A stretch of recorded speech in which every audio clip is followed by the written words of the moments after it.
जय श्री कृष्णा। राधे राधे। एक बार पार्वती जी ने गणेश जी से पूछा कि अगहन कृष्ण चतुर्थी संकटा कहलाती है, इस दिन किस गणेश की पूजा किस रीति से करनी चाहिए। गणेश जी ने उत्तर दिया कि हे हिमालय नंदनी, अगहन में पूर्वोक्त रीति से गजानन नामक गणेश की पूजा करनी चाहिए। पूजन के बाद अर्घ्य देना चाहिए। दिन भर व्रत रहकर पूजन के बाद ब्राह्मण को भोजन कराकर जौ, तिल, चावल, चीनी और घृत का शाकला बनाकर हवन कराएं तो वह अपने शत्रु को वशीभूत कर सकता है। इस संबंध में हम एक प्राचीन इतिहास सुनाते हैं। संकटा चतुर्थी की कथा। प्राचीन काल में त्रेता युग में दशरथ नामक एक प्रजापति राजा थे, जो राजा आखेट प्रिय थे। एक बार अनजाने में ही उन्होंने एक श्रवण कुमार नामक ब्राह्मण का आखेट में वध कर दिया। उस ब्राह्मण के अंधे माँ बाप ने राजा को शाप दिया कि जिस प्रकार हम लोग पुत्र शोक में मर रहे हैं, उसी भांति तुम्हारा भी पुत्र शोक में मरण होगा।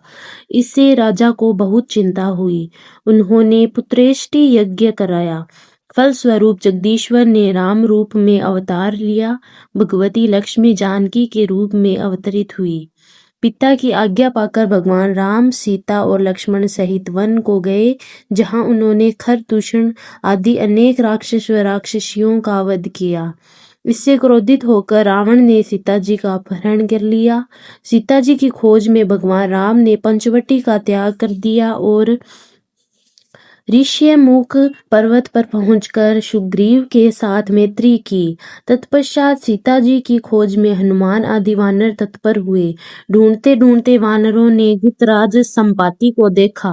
इन वानरों को देखकर संपाति ने पूछा कि कौन हो, इस वन में कैसे आए हो, तुम्हें किसने भेजा है, यहाँ पर तुम्हारा आना किस प्रकार हुआ है। संपाति की बात सुनकर वानरों ने उत्तर दिया कि भगवान विष्णु के अवतार दशरथ नंदन राम जी सीता और लक्ष्मण जी के साथ दंड कवन में आए हैं। वहां पर उनकी पत्नी सीता जी का अपहरण कर लिया गया है। हे मित्र, इस बात को हम लोग नहीं जानते कि सीता कहाँ है। उनकी बात सुनकर संपाति ने कहा कि तुम सब रामचंद्र के सेवक होने के नाते हमारे मित्र हो। जानकी जी का जिसने हरण किया है, वह जिस स्थान पर है वह मुझे मालूम है। सीता जी के लिए मेरा छोटा भाई जटायु आपके प्राण गंवा चुका है।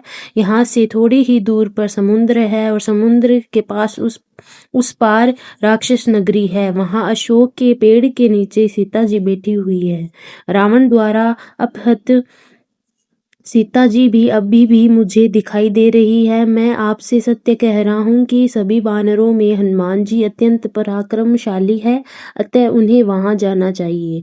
केवल हनुमान जी ही अपने पराक्रम से समुद्र लांघ सकते हैं, अन्य कोई भी इस कार्य में समर्थ नहीं है।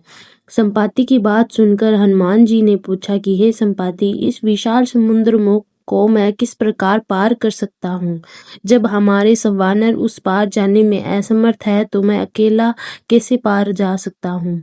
हनुमान जी की बात सुनकर संपाति ने उत्तर दिया कि हे मित्र, आप संकट नाशक गणेश चतुर्थी का व्रत कीजिए। उस व्रत के प्रभाव से आप समुद्र को क्षण भर में पार कर लेंगे। संपाति के आदेश से संकट चतुर्थी के उत्तम व्रत को हनुमान जी ने किया। हे देवी, इसके प्रभाव से हनुमान जी क्षण भर में समुद्र को लांघ गए। इस लोक में इसके समान सुखदायक कोई दूसरा व्रत नहीं है। श्री कृष्ण जी कहते हैं कि महाराज युधिष्ठिर, आप भी इस व्रत को कीजिए। इस व्रत के प्रभाव से आप क्षण भर में अपने शत्रुओं को जीत कर संपूर्ण राज्य के अधिकारी बनेंगे। भगवान कृष्ण का वचन सुनकर युधिष्ठिर ने गणेश चतुर्थी का व्रत किया। इस व्रत के प्रभाव से वे अपने शत्रुओं को जीतकर राज्य के अधिकारी बन गए। बोलो गणेश भगवान की जय।